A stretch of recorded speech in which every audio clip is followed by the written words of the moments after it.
To access your account, start by typing wix.com into your web browser, which will take you to the Wix homepage.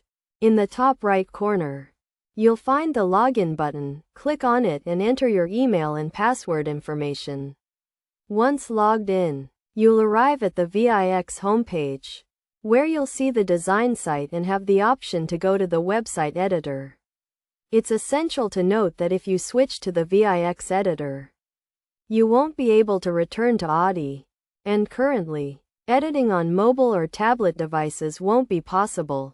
To begin, access ADI and use the top bar to switch to the editor by clicking Go to Editor on the right. The next step is to explore the Wix Editor, which will be your new interface once you've switched from ADI. You'll find the option to do so by clicking Go to Editor, which will take you to the new editor, allowing you to explore its features. The editor will have a unique layout, and it's where you'll manage your site going forward. It's crucial to be aware of the implications of switching, as it will change how you interact with your site.